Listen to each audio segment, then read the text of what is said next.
The two coaxial adjacent sides of a parallelogram. चलो parallelogram बना लो। याद रखना सारे क्वेश्चन 1 मार्कर, 2 मार्कर और 3 मार्कर की वैरायटी इतनी डिफरेंट होती है और मोस्टली क्वेश्चन नए होते हैं। 4, 5 वो सब ऐसे होते हैं जो तकरीबन आपने पूरे साल किए होते हैं, इसलिए इनको थोड़ा ज्यादा ध्यान दिया जा रहा है। द टू को initial adjacent sides of the parallelogram. Parallelogram की एडजेसेंट साइड दी है, इसको मान लेते हैं, इसको मान लेते हैं, इसको या इसको भी मान सकते हैं, ठीक है। चलो तो मैंने लिया पूरा ए बी वेक्टर एक साथ, कितना दिया हुआ है 2i माइनस का 4j माइनस का 5k, और अगर इसको मैंने दूसरा एडजेसेंट साइड माना BC को, तो BC आपको दिया हुआ है 2i plus 2j plus 3k। दो एडजेसेंट साइड दी है अपने को। पहले तो डायगोनल्स का मतलब वेक्टर फॉर्मिंग का डायगोनल निकालना है। तो भाई यहां पर एक तो 2 डायगोनल बनेंगे। अब जरा पहले इसकी बात करते हैं। A से B गए, B से C गए, तो रिजल्टेंट वेक्टर जो हमारा एक्चुअल में पहला डायगोनल भी है वो A से C ही बनेगा। तो आपने कैसे लिखा पहले देखो कि A B एरो पर ध्यान रखना plus BC is equal to actual में, और वो AC ही आपका पहला डायगोनल है। तो पहला डायगोनल तो सिंपल दोनों वेक्टर्स को ऐड करके ही आ गया। चलो कॉपी कर दो पहला फटाफट से। तो AC वेक्टर कितना आया, सिर्फ दोनों का सम, तो डायरेक्टली सम करो 4i माइनस का 2j माइनस का 2k। चलो फटाफट से कॉपी करो, ये पहला डायगोनल आ गया अपने पास। क्वेश्चन अच्छा है, हो भी गया तो चलो एक बार और कर लिया, ऐसा मान लेंगे। इस तरह के यूनिक क्वेश्चन ही है सारे ये। इस तरह क्वेश्चन कभी किया कहां पूरे साल हमने ऐसा, क्योंकि 1, 2 मार्कर 3 मार्कर में सब बहुत अजीब ही गरीब क्वेश्चन होते हैं। तो ऐसे एटलीस्ट 400-500 क्वेश्चन तो कर लो जो बिल्कुल नए जैसे हैं, फिर आपको मिलेंगे नहीं, आपको नए सब रिपीट होने शुरू हो जाएंगे। फटाफट करो। दिक्कत पहले डायगोनल निकालने में नहीं है, दिक्कत दूसरा डायगोनल निकालने में है। इसी में मेन आपको वेक्टर लॉ का जो एडिशन लॉ है वो यहां समझ में आ जाएगा। देखो अब थोड़ी देर के इसको मिटा दो, उसका काम तो खत्म हो गया। अब कह रहा है भाई दूसरा डायगोनल निकाल के दो। अब दूसरा देखो बनेगा कैसे। अब एरोस की बात देखो, पहले इनिशियल तो मैंने ए मान रखा है, तो वेक्टर कैसे जाएगा AB पहले जाएगा वो A से B तक, देखो जरा A से B तक, फिर B से D और फिर जाएगा B से D तक, B से D तक, और क्योंकि रिजल्टेंट फिर क्या आएगा अपने लिए A से D A से D। फिर समझ लेना, पहले जाएगा ऐसे, फिर जाएगा वो ऐसे, तो रिजल्टेंट तो यहीं से स्टार्ट होता है इनिशियल पॉइंट से, तो वो एक्चुअल में ये आपका रिजल्टेंट हो गया। लेकिन फाइनल आंसर तो BD है आपका, जो डायगोनल है दूसरा। तो BD कैसे निकलेगा, यहां से चेक करो।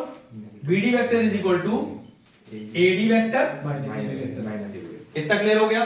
एरोस पर ध्यान रखना वेक्टर्स में, ठीक है। अब व्हाट इज माय AD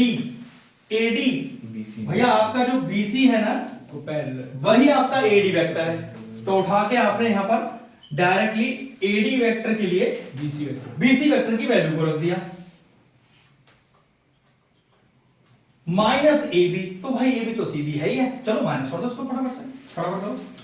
तो minus of 2i plus of 4j plus of 5k। तो कितना आ गया दूसरा वेक्टर अपने पास 0i plus 6j plus 8k।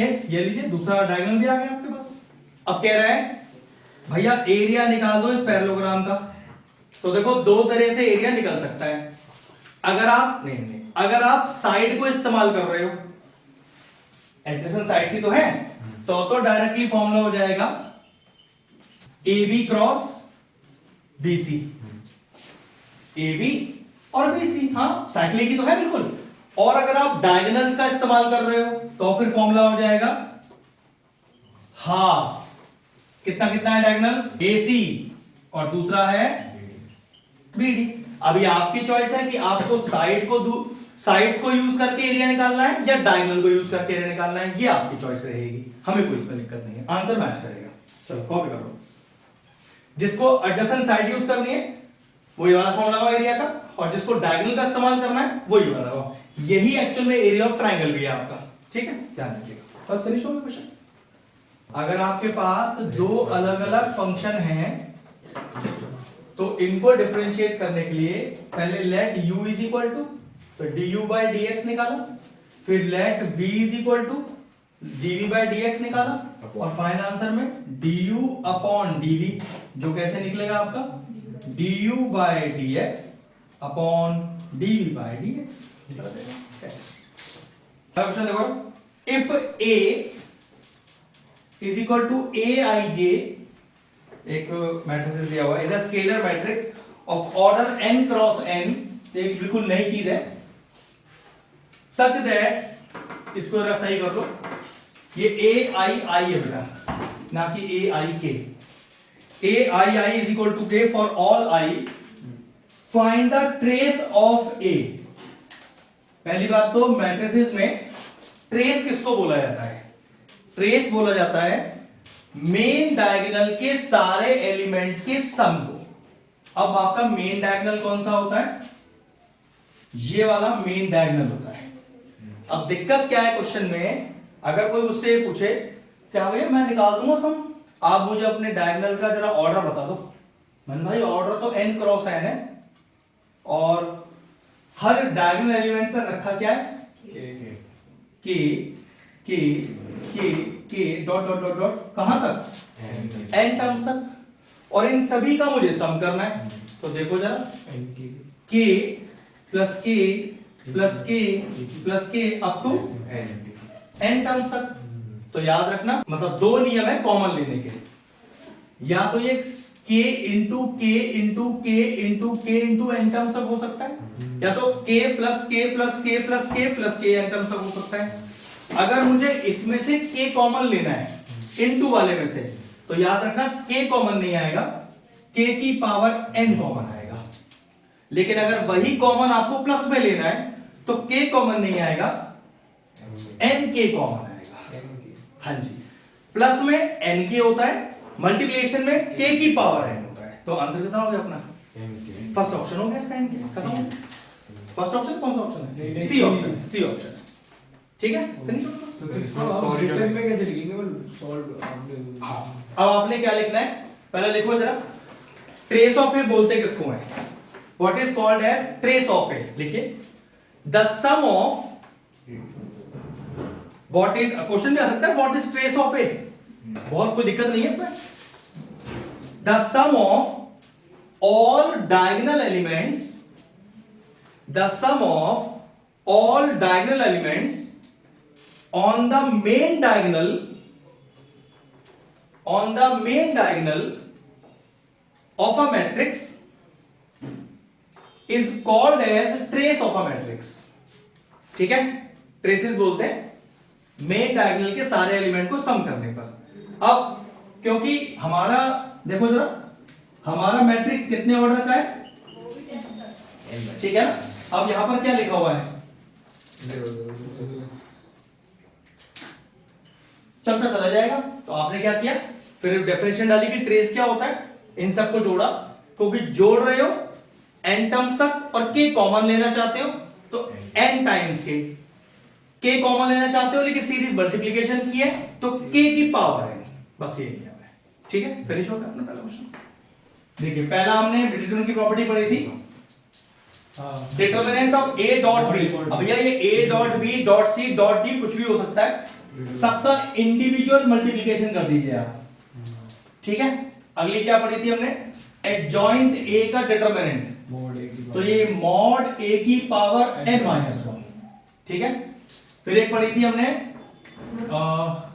k into i3 या in, कुछ भी बोलो उसे, हमने वो 3 के लिए लिख दिया था वहां पर, k इंटू in, तो ये हो जाएगा k की पावर n इंटू i। अब i तो i3 रहेगा यहां पर। ठीक है, और प्रॉपर्टी बताओ कौन सी पढ़ी थी? दो और है, 5 पढ़ी थी। हाँ, a ट्रांसपोज का determinant equal to a mod adjacent a into adjacent है। तो a इनटू एडजॉइंट है आपका। ये 5 प्रॉपर्टी याद होनी चाहिए अपने को, उसी के बाद अब आप क्वेश्चन कर पाओगे इजीली। चलो अब देखो क्वेश्चन क्या कह रहा है, let A and B are two invertible matrix of order 3 cross 3 if determinant, okay, determinant A B A transpose बराबर 8, फिर दिया हुआ है डिटरमिनेंट ए बी इनवर्स बराबर 8, और हमें फाइंड करना है determinant B A inverse B transpose, okay, वो डैश लग रहा है ना हल्का सा, हाँ बिल्कुल, ये फाइंड करना है, ठीक है। इसे लिखो पहले, डिटरमिनेंट ऑफ ए, ये लगाओ पहले, कैसे लिखें, determinant of A, determinant of B, determinant of A transpose बराबर है, now what is A transpose का डिटरमिनेंट ए, वापस ए आ गया, बिल्कुल स्टेप बाय स्टेप। देखो अगर ये सब्जेक्टिव आया तो प्रॉपर लिखना, ऑब्जेक्टिव आया तो फिर अपना सॉल्व कर देना सीधा उठाकर, ठीक है। ये कितना हो गया, ए स्क्वायर, थोड़ी देर के लिए इसको यहीं छोड़ देते हैं जरा, ठीक है। आइए इस पर आते हैं, इसे क्या सॉल्व करेंगे, determinant of A, determinant of B inverse, अब बी इनवर्स ना लिखकर अगर मैं इसे डायरेक्ट, चलो हाँ पहले एक स्टेप तो डाल ही दूं, फिर अगला स्टेप लिखता हूं, हाँ बिल्कुल ऐसे लिख रहा हूं ऐसे, ये ज्यादा सही रहेगा। और यहां से देखो जरा, डिटरमिनेंट ए का वैल्यू कितना आ गया, 8 टाइम्स बी डिटरमिनेंट।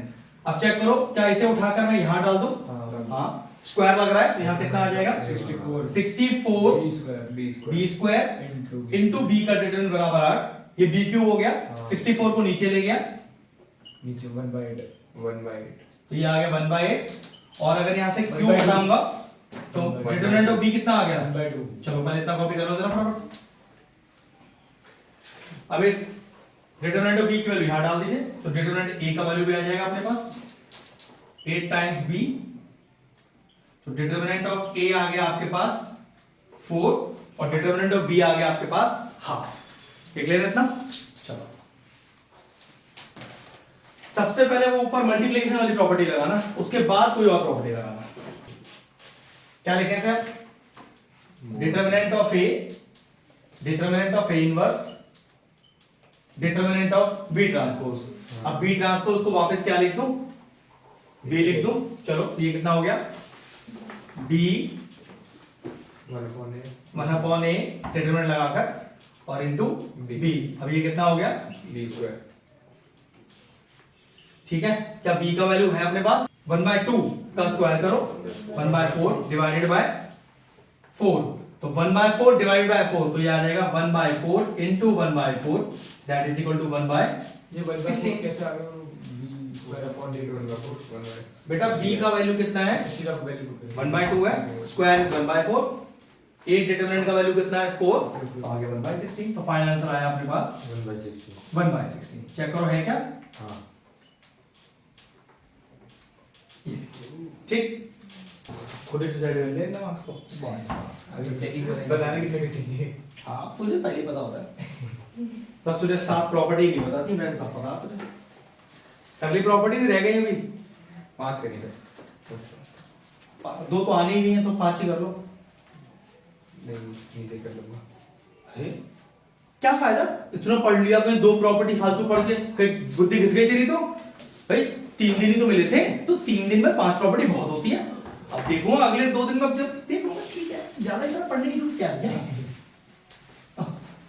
पर वो जो 2 हैं वो तो आती नहीं ना, हाँ आ गई तो हमें आती भी तो नहीं होंगी ना करनी, तो जब आती नहीं तो आती भी नहीं होंगी करनी, बराबर हो गया ना, वो आती ना हमें करनी आती, खत्म, बात तो खत्म, ना वो आती ना हमें आती, तो बराबर इक्वल टू है दोनों में, सही लगता है। और क्या भाई, 0 to a fxdx is equal to, लेकिन आंसर तो 0 to a ftdt लिखा हुआ है वहां पर, अब आपको तो समझ ही नहीं आई क्योंकि आपने तो की नहीं थी वो प्रॉपर्टी, तो आप भी वहीं छोड़ा है क्वेश्चन को, और ऐसे कहीं कुछ छोड़ा है, कहीं कुछ छोड़ा है, कहीं कुछ छोड़ा है, हर 40 क्वेश्चन में कुछ ना कुछ छोड़ा हुआ है। ना लिखने का मार्क्स ज्यादा है और गलत लिखने का मार्क्स बहुत ज्यादा कटेगा, फिर टटोलते रहना, ये क्या 33 ही नहीं बैठ रहा है तो मेरा, बस ठीक है। हाँ नहीं अभी तो 33 की बात चल रही है, 50 60 70 तो वो तो ख्वाब में भी नहीं आते हो लोगों के, उन्हें खुद को पता है जब मुझे आता कुछ नहीं तो 60 70 कैसे सोच लूंगा, सोच लो, बेवकूफ बनाते रहो अपने आप को, बात तो ये है, अब आपका मेन क्राइटेरिया पहले ये है कि आपको पास होना है, आपको 33 नंबर वहां आने चाहिए, क्योंकि रेड मार्क लग गया है तो बहुत ज्यादा बेइज्जती होगी, साल खराब होने का चांस भी बहुत ज्यादा है, क्योंकि कंपार्टमेंट का पेपर है वो उससे ज्यादा टफ आएगा, वो बहुत ही मुश्किल हो जाएगा।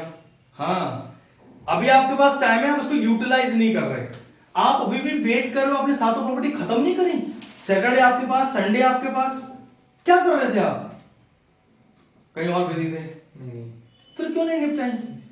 2 से 3 घंटे लगते हैं उसे करने में आपको, तो 48 घंटे में से जिसमें से अभी आप शाम को आए हो, तकरीबन 3 दिन पूरे मिल गए आपको, और आपसे 2 घंटे में वो प्रॉपर्टी निपटी नहीं पूरी, तो इससे पता चल रहा है आप क्या करने वाले हो। कोई बात नहीं बेटा, पेपर तो तुझे देना है, जब अंदर पसीने छूट रहे होंगे ना, यार ना ये आता ना ये आता, बस जो रिवाइज किया है वही आता है मुझे, तो बेटा सब इतना बड़ा सिलेबस जो 1 साल में कराया वो हम 1 महीने तो रिवाइज नहीं कर सकते हैं। तुझे वो चीज की अहमियत ही नहीं समझ में आ रही है। इससे क्या पता चल रहा है, पढ़ाने वाले में कमी नहीं रही, पढ़ने वाले में कमी रही। अगला देखिए, ये भी मैट्रिक्स से क्वेश्चन है, मैट्रिक्स और डिटरमिनेंट से। If A is a 3x3 matrix जिसमें डिटरमिनेंट ऑफ ए कितना दिया हुआ है, -2, और हमें क्या निकालने को बोल रहा है, मॉड ऑफ, मतलब determinant of a into adjoint है। तो भाई देखो ये a इंटू बी लिखा है, सबसे पहले क्या करें, हाँ determinant of a, determinant of adjoint है। अब रुक जा, ये कितना दिया है डायरेक्ट अपने को, -2, और इसका फॉर्मूला क्या होता है, n-1। चेक करो मैट्रिक्स का ऑर्डर कितना है, 3, डालो यहां पर जरा, 2 आ जाएगा, तो -2 ठीक है, -2 की पावर 2, तो -2 की पावर 2 तो प्लस का 4 हो गया, और आंसर कितना हो गया, माइनस का 8। फिनिश, कर सकता है, कर सकता है। जब आपके ये जो एमसीक्यूज है ना, वो 20 में से 20 मिले आपको पूरे, एक भी कटे नहीं है आपका, इसलिए इतना ज्यादा प्रेशर 1 मार्कर पे लगाया जा रहा है, कटा तो नहीं चाहिए भाई। अभी मैंने और जितने एमसीक्यूज वाले सेल पेपर देखे हैं, एक नया क्वेश्चन नहीं दिखाई दिया मुझे, सब हमारे करे हुए रिपीट क्वेश्चन, तो बस फिर क्या दिक्कत है। कह रहा है if y is equal to log of sine e की power x find dy by dx। अब जरा शांत रहना सब, आनंद इस क्वेश्चन को सॉल्व करते हैं, चल बोल कैसे लिखो, जो तू बोलेगा मैं वही लिखूंगा, ध्यान रखना ये डेरिवेटिव का बेस वाला क्वेश्चन है, इसमें कुछ भी लॉजिक और हाई लेवल नहीं लग रहा है। चल बोल क्या लिखो, जो तू लिखेगा बोलेगा वही लिखूंगा उसमें। पहले तो 1/sin e की पावर x, जो आप बोलोगे मैं वो लिख दूंगा। चलिए अब साइन को डिफरेंशिएट करते हैं, बोल दीजिए जो भी लिखेगा, साइन को cos e की पावर x इनटू e की पावर x, बस परफेक्ट जवाब। cot e की पावर x इनटू e की पावर x। चलिए फिनिश हो, सही जवाब। प्रैक्टिस करेगा तो गलत होने का चांस ही नहीं है। जैसे तुझे ये लॉजिक बिल्कुल याद है, ऐसे तेरी सातों प्रॉपर्टी तुझे याद होनी चाहिए। मैंने बोला था 10 नंबर का अभी बाउंडेड एरिया कराऊंगा, तू कैसे सीखेगा डेफिनेट।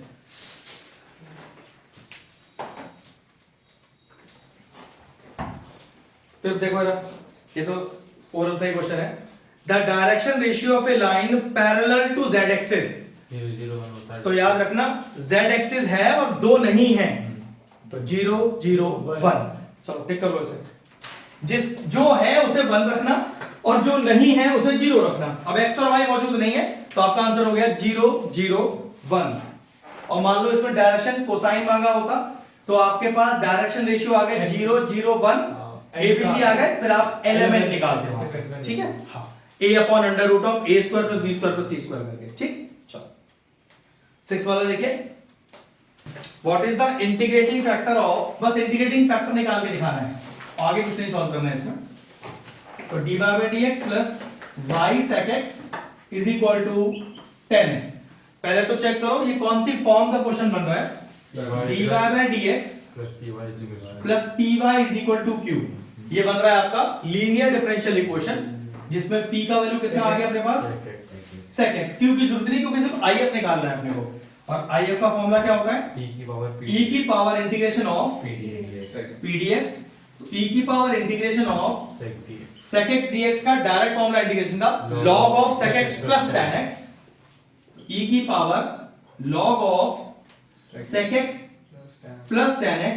अब e की पावर, अब log की प्रॉपर्टी है e की पावर वाली कि e की पावर में अगर log हो तो log के साथ जितना एंगल लिखा है सिर्फ वही आपका आंसर है, सब एलिमिनेट हो गया। तो answer is sec x plus tan x। Finish, आ गया आपका IF है आंसर में, चेक करो जरा। हाँ बिल्कुल, सी ऑप्शन जो है आपका, ठीक है, sec x plus tan x। इस वीक में आपको ये निपटाना है मुझे, और आपका बाउंडेड एरिया कंप्लीट करना है मुझे, ठीक है। 10 तारीख तक तो लेंगे, फिर देख लेंगे एक बार। हाँ बेटा, हाँ 10 तारीख तक तो क्लास लेनी ही लेनी है, उसके बाद फिर आप लोगों से पूछ के ही रखेंगे क्लास। कॉमर्स के लिए पहला पेपर कब है? तुम्हारा 17 है, तुम्हारा 17 है। तो फिर फिजिकल एजुकेशन है। 17 को, उससे पहले तो फिर क्यों 10 तक रखेंगे? फिर तो और ज्यादा रखेंगे, 3-4 क्लास। मुझे लगा कि 15 से स्टार्ट है आप लोगों का एग्जाम। अरे अगर एक ओके वो आप देख लेंगे तो फिर तो क्लास और 2-3 दिन एक्सटेंड ही होगा, ये मान के चलो। फिर 10 तक मेरे दिमाग में था कि 15 को पेपर है, वो भी आपका कोई मेन जैसे इंग्लिश या ऐसा पेपर, इसलिए मैं 10 तक छोड़ने की सोच रहा था। अच्छा 17 का पहले वो फिजिकल वाला, हाँ तो 13-14 तक रखेंगे, क्या दिक्कत है?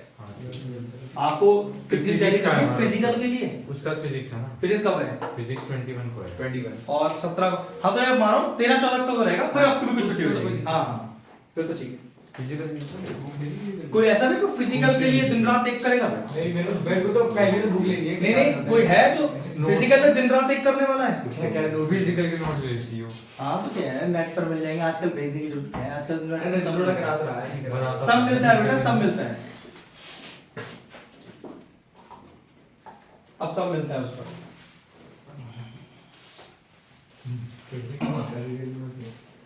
चलिए बहुत अच्छा क्वेश्चन है अगला एलपीपी से। Correct the 4 corner points are given. देखो भाई कॉर्नर पॉइंट कौन कौन से हैं? 0, 10, 5, 5, 15, 15 और 0, 20। और आपका जो ऑब्जेक्टिव फंक्शन है वो क्या है? देखो z is equal to px plus qy।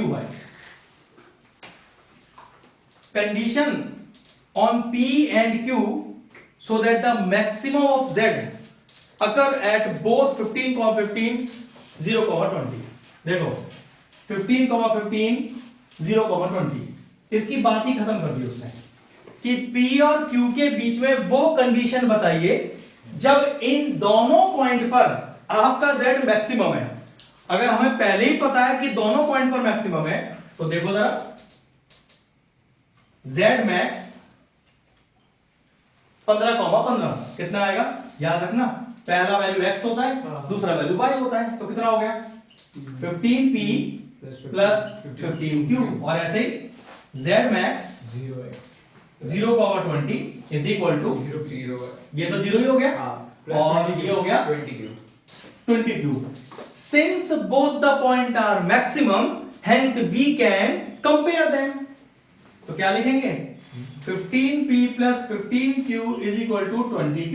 अरे भाई दोनों मैक्सिमम पॉइंट ही हैं, दोनों को बराबर रख दिया आपस में उठाकर, तो q चला गया q के पास, तो 15p is equal to 5q, ये 3 टाइम्स चला गया, तो q बराबर 3p। देखो कोई रिलेशनशिप है वहां पर आंसर में? ये आंसर आ गया, खत्म हो गया। ये 1 मार्कर्स तो बेटा एकदम सॉलिड हो जाएंगे आपकी, चिंता ना करो, छोड़ूंगा नहीं इनको तो एक भी, क्योंकि हर बार यही परेशानी है, कभी 2 छूट रहे हैं, कभी 4 छूट रहे हैं, कभी 6 छूट रहे हैं। हर मार्कर तो एकदम 20 के 20 होने चाहिए आपके परफेक्ट। हमें अगर मैं आपसे बोलूं कि मुझे कोसेक इनवर्स x का ग्राफ चाहिए, तो ये तो मुझे पता है कि कोसेक इनवर्स x माइनस π/2 से और π/2 की कैटेगरी वाला ग्राफ है, ठीक है। लेकिन इस ग्राफ पे छोटा सा चेंज है, वो क्या? अगर आपको कोसेक इनवर्स x का ग्राफ बनाना है तो सबसे पहले आप साइन इनवर्स x का एक रफ ग्राफ बनाइए।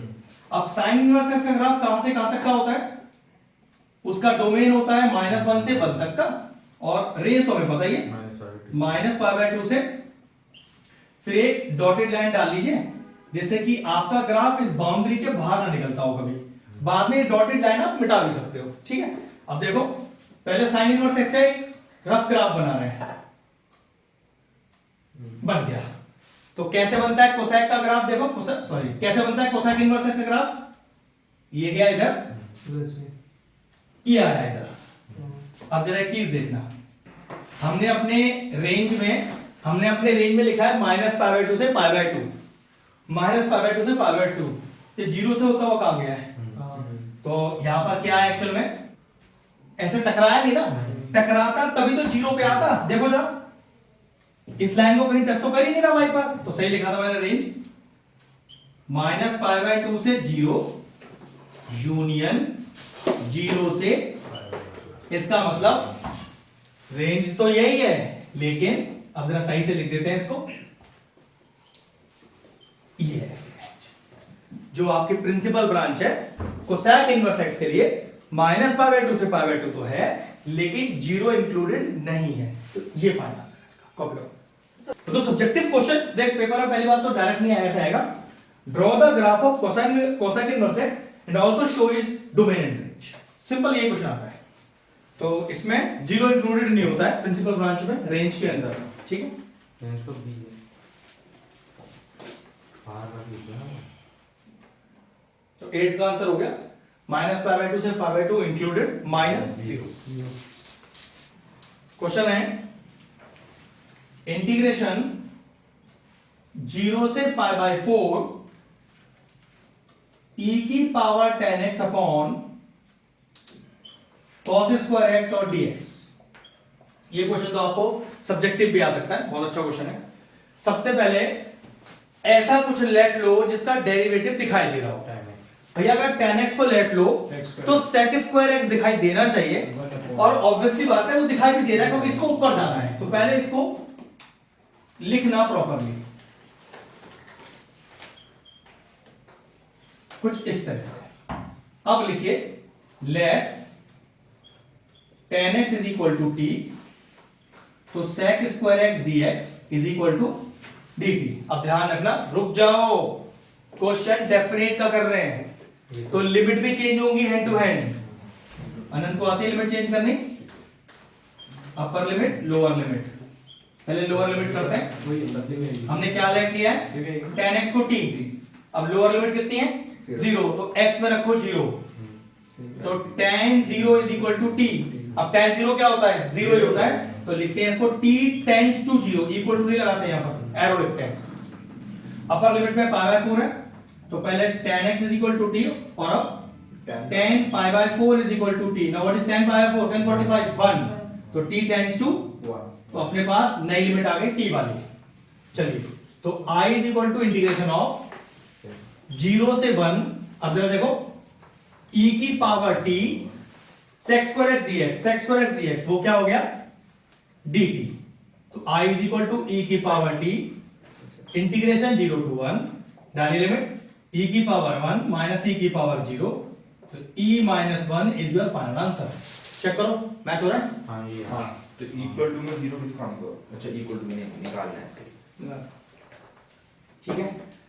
2 नंबर तक का क्वेश्चन अगर सॉल्व करने के लिए आया है, क्योंकि लिमिट चेंज करना सीखना पड़ेगा इसमें, तो 2 नंबर तो आएगा ही आएगा। सिंगल मैट्रिक्स का ऑर्डर बताना है, तो देखो जरा पहले वाला जो मैट्रिक्स है बोर्ड पर देखो, उसका ऑर्डर कितना दिया हुआ है 3/2 का, और बोर्ड पे यहां 2 मैट्रिक्स आपस में सब्ट्रैक्ट हो रहे हैं, ठीक है। एडिशन और सब्ट्रैक्शन में ऑर्डर सेम होता है, तो भाई इसका भी 2/3, इसका भी 2/3, और जो माइनस होके आएगा उसका भी 2/3।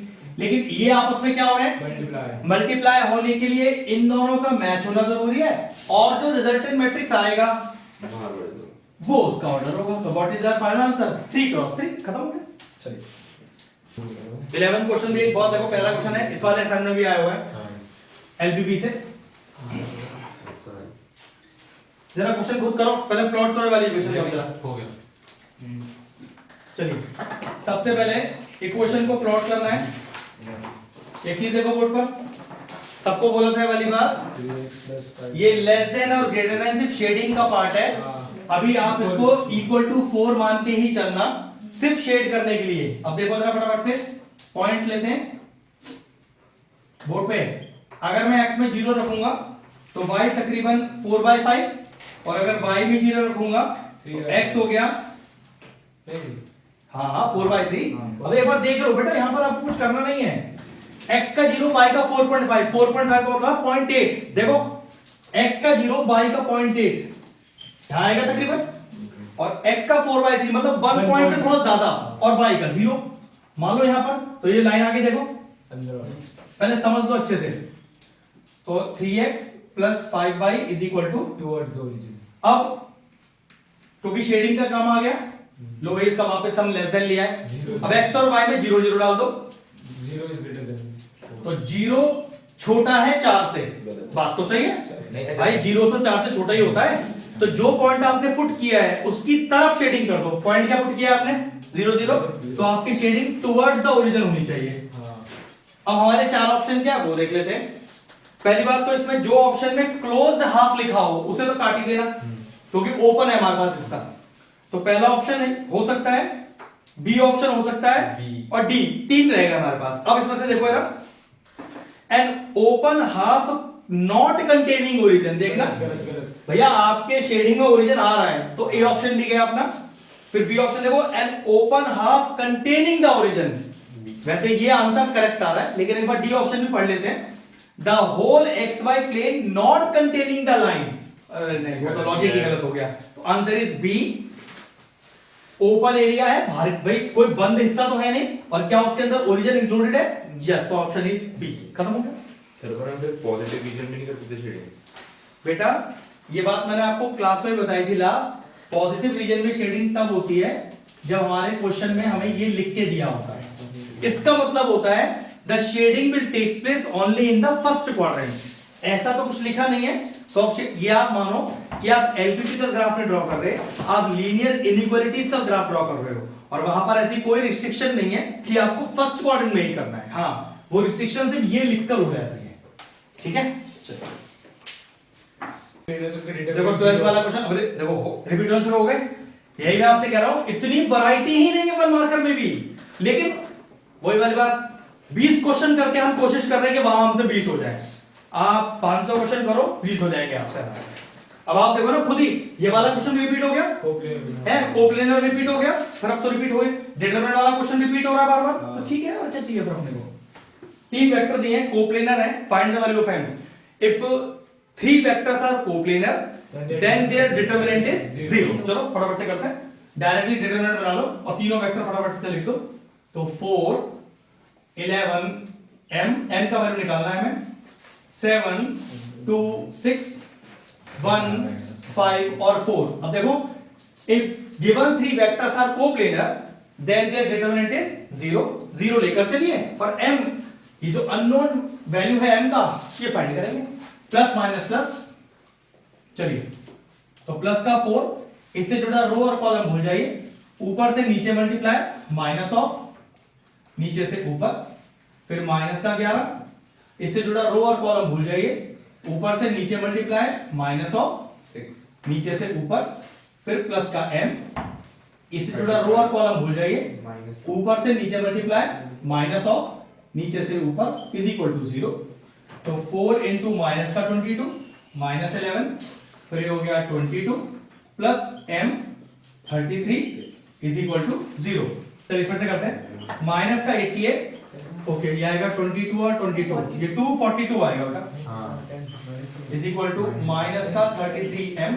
अभी हो गया 8 2 10, एक कैरी हो गया, 8 4 12 13 और 1 330 माइनस का अपॉन 33 बराबर m, माइनस का 10, सॉरी पॉजिटिव प्लस का 10, नन ऑफ दिस है इन ऑप्शन में, माइनस 10 है। ओके हाँ, नन ऑफ दीज हो गया आंसर, बिल्कुल सही, ठीक।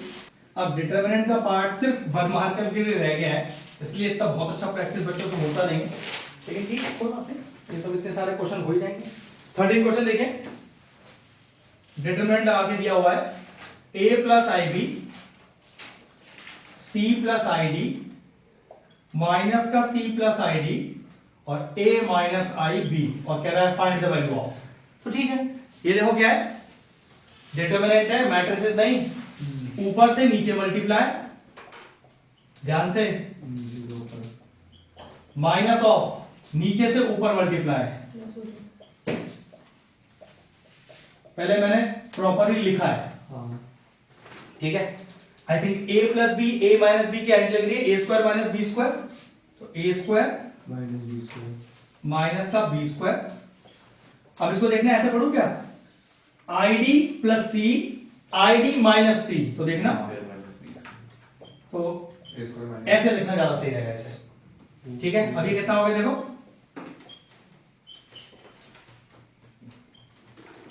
अगर थोड़ा बहुत 11 का कॉम्प्लेक्स नंबर याद हो तो भाई आई स्क्वायर का वैल्यू वन -1 -1, तो कितना हो गया a square plus B square minus का डी स्क्वायर माइनस की सी स्क्वायर, खोलो अपना ब्रैकेट, ये आएगा a square plus B square plus C square plus D square. Check करो आंसर है क्या, ऑप्शन अपने पास डी ऑप्शन आ गया, कॉपी करो, आई स्क्वायर -1 होता है। चलो एक क्वेश्चन और फिनिश करते हैं। दो पेपर में तो हमेशा यही होता है, ऐसा नहीं तो अकाउंट्स में भी होता है ना, मुझे अकाउंट्स का आइडिया नहीं है, हमने कभी देखा ही नहीं ऐसा। बहुत लंबा पेपर होता है। इंग्लिश का तो खुद हमने देखा है भैया, हर इंग्लिश में लगता था भगवान 15 मिनट बाद रिलैक्स उसको कब पता लगता सर, जब आंसर लास्ट आंसर आया तो पता लगता मैच नहीं हुई तो वो लोग पीछे से गलती है, फिर तो छोड़ ही देते हाँ हैं। वो दिक्कत तो है। चलो 14 देखिए, प्रोबेबिलिटी ऑफ ए दिया है 3/10, प्रोबेबिलिटी ऑफ बी दिया है 2/5, probability of A union B दिया है आपको 3/5, और हमें फाइनल में आंसर निकालना है probability of B by A plus probability of A by B. भाई देखो डायरेक्ट फॉर्मूला है। अगर मैं आपसे ये बोलूं अक्षर ये टॉपिक कौन सा है, प्रोबेबिलिटी है एडिशनल, नहीं अच्छा ये वाला, ये उसका है, उसी का तो है, वही नाम याद नहीं है लेकिन फॉर्मूला बताइए क्या है। Conditional probability. कंडीशनल एक इवेंट की प्रोबेबिलिटी निकाल रहे हो दूसरा जब हो दूसरा गया। इवेंट ऑलरेडी हो हो चुका चुका है। तो what is P A by B, इसका फॉर्मूला पहले लिख लो, P A intersection B upon P B, नीचे वाला नीचे ही आता है, ऐसे इसका फिर फॉर्मूला क्या हो गया, P A intersection B by P A upon P A. अब देखो एक चीज, पी ए पी बी दोनों मौजूद है, एडिशन दिक्कत है इंटरसेक्शन नहीं है, PA इंटरसेक्शन की भी एडिशन थ्रो लगानी पड़ेगी। अब वो क्या होती है, P A union B is equal to P A plus P B minus का पी ए इंटरसेक्शन बी। चलिए वैल्यू निकालिए, 3/5 is equal to 3/10 plus 2/5 minus का पी ए इंटरसेक्शन बी। तो P A intersection B is equal to 3/10 plus 2/5 minus का 3/5। अब एक चीज देखो जरा, ये हो गया 3, ये हो गया 4, ये हो गया 6, तो 7 - 6 upon 10 that is equal to 1/10। अब देखो जरा, क्या ऊपर से a इंटरसेक्शन भी कॉमन आ रहा है, जिसकी वैल्यू मैंने अभी क्या निकाली है 1/10, तो एक तरह से 1/10 कॉमन आ गया, तो ये बचा 1 upon P A plus 1 upon P B, तो 10/3 1 अपॉन 3/10, तो ये हो गया 10/3 10/3, पर ये भी 1 अपॉन करो 5/2 5/2। एक चीज देखो जरा, लॉजिकल देखो, चाहो देखो देखो, 20 प्लस ऊपर भी मल्टीप्लाई नीचे भी मल्टीप्लाई 2 से, इससे फायदा देखो क्या हुआ आपका, यहाँ कितना आ गया 10 यहाँ भी क्या रखा है 10 कॉमन आ गया आपका बाहर, 10 कितना बचा 1/3 बचा और 1/4 बचा, ये कैंसिल आउट हो गया इधर से, और ये कितना आ गया आपके पास 7/12 आ गया बेटा। चलिए जिसको एलसीएम निकाल के करना हो एलसीएम निकाल के भी कर सकता है, ठीक है। Answer is D option 7/12। भाई देखो हम तो इस तरह का लॉजिक लगाते हैं जिसमें हमारी कैलकुलेशन बची रहे, ज्यादा टाइम ना लगे, लेकिन ये आपकी चॉइस है, आपको एलसीएम कैसे लेना है। जरूरी नहीं है कि आप ये 2 से मल्टीप्लाई करो, सिंपल एलसीएम ले लो, 6 आ जाएगा नीचे एलसीएम, ठीक है, तब भी आंसर यही आएगा। बस आज के लिए क्लास इतना ही है।